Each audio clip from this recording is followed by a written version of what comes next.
اسرائیل کا ایک اور بڑا جھوٹ پکڑا گیا۔ اسرائیلی حکام نے دعویٰ کیا کہ اسرائیل کی افواج نے حماس کی زیر زمین سرنگوں کا ایک بڑا نیٹ ورک پکڑا ہے۔ زیر زمین جو ٹنلز ہے ان کا ایک بڑا نیٹ ورک پکڑ کر انہوں نے یہ خوشی ظاہر کی، اور اس پر انہوں نے فخریہ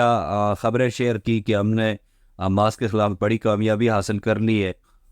ایک لمحے تک، جب تک یہ خبر اسرائیل کی طرف سے جاری کی گئی تھی، تب تک ساری دنیا یہی سوچ رہی تھی کہ شاید یہ اسرائیل نے واقعی کوئی حماس کی سرنگوں کا ایک نیٹ ورک پکڑ لیا ہے۔ لیکن اسرائیل کا یہ جھوٹ اس وقت سامنے آیا، اس وقت کھل کر سامنے آیا کہ جب حماس کے لوگوں نے اس معاملے کی ویڈیو شیئر کی، جس کی تفصیلات کے مطابق حماس نے یہ ٹنل جہاں آج اسرائیلی فورسز پہنچی ہے وہاں پر انہوں نے یہ پیغام لکھا تھا حماس کے لوگوں نے کہ آپ لیٹ آئے ہیں، ہمارا کام ہو چکا ہے۔ یہ جو ٹنل تھی یہ 7 اکتوبر کو اسرائیلی علاقوں پر بمباری کے لیے استعمال کی گئی تھی حماس کی جانب سے۔ تو اسرائیلی افواج کا جو دعویٰ تھا، اسرائیلی حکام کا جو دعویٰ تھا کہ انہوں نے بہت بڑی کو کامیابی حاصل کر لی، اور اب ان کے جو ہاسٹیجز ہیں ان کو بھی بہت جلدی بازیاب کرا لیں گے، اور بہت بڑا کو مار کا مارا انہوں نے۔ تو یہ ایک ان کا سفید جھوٹ تھا جو پکڑا گیا۔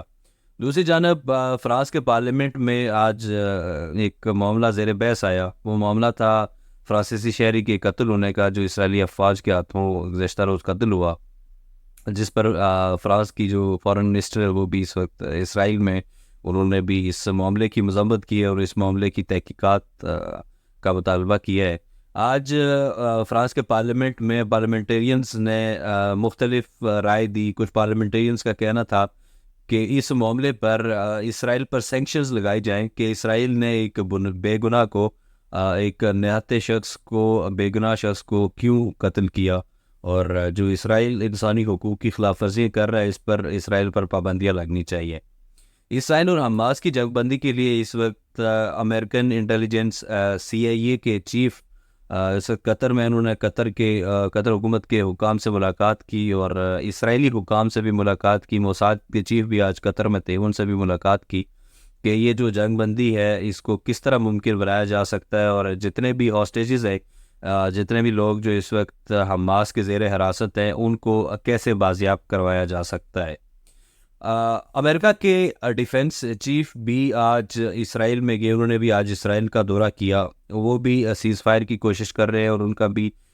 خیال ہے کہ شاید اس معاملے کو اگر اس طرح سے نپٹایا جائے تو یہ زیادہ مناسب ہوگا، جو امریکہ پچھلے کئی دنوں سے کہہ رہا ہے۔ لیکن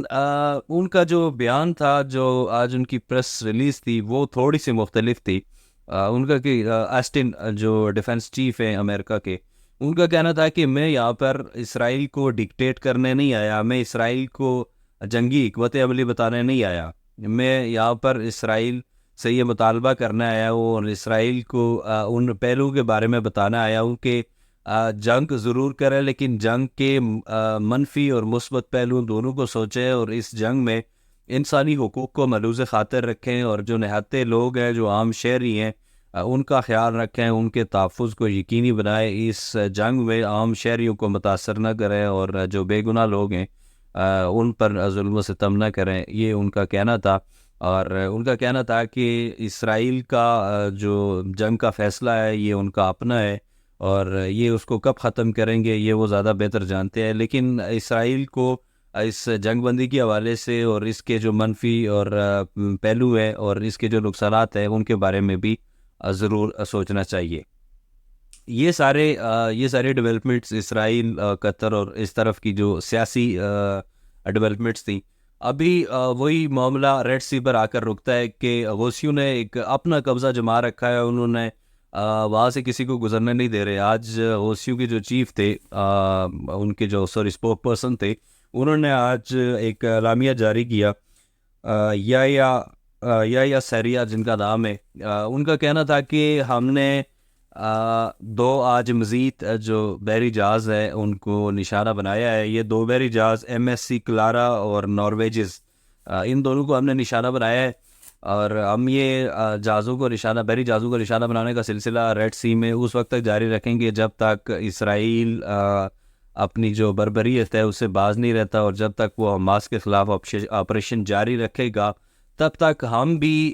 اس معاملے پر اسی طرح اسرائیل کے خلاف ایکشن لیتے رہیں گے، اور اسرائیل کے خلاف ہم اپنی اس محاذ پر جنگ جاری رکھیں گے۔ ایک طرف تو پوری دنیا کی جو ٹریڈ ہے وہ اس وقت ریڈ سی کی وجہ سے متاثر ہو رہی ہے۔ مختلف ممالک میں جو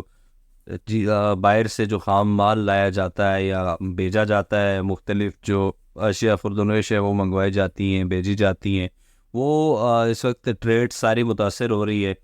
اور اسرائیل کی طرف جانے والی تو ظاہر ہے کہ ساری چیزیں اس وقت جتنی بھی ٹریڈ ہے وہ ساری جو ریڈ سی سے گزرتی ہے وہ ساری بند ہے، کیونکہ جو حوثی ہے ان کا یہی دعویٰ ہے اور ان کا یہی مقصد ہے کہ ہم اسرائیل کی طرف کوئی چیز نہیں جانے دیں گے، ان کی براہ راست جنگ ظاہر ہے اسرائیل سے ہے۔ لیکن ان سارے واقعات کے بعد آنے والے دنوں میں یہ خدشہ ظاہر کیا جا رہا ہے کہ جو آئل کی قیمتیں ہیں وہ بھی بڑھ سکتی ہیں۔ آنے والے دنوں میں آئل کی قیمتیں اس جو ریڈ سی میں جو راستے کی بندش ہے اور جو تشویشناک صورتحال ہے، اس کی وجہ سے آنے والے دنوں میں آئل پرائسز بھی زیادہ ہو سکتی ہیں۔ اگر معاملہ مزید اسی طرح طول پکڑتا رہا اور اسرائیل کی طرف سے سیز فائر نہ کیا گیا تو یہ نہ صرف اسرائیل اور قریبی ممالک بلکہ آدھی دنیا کے لیے یہ ریڈ سی وبال جان بن سکتا ہے اور آدھی دنیا کی تجارت روک سکتی ہے۔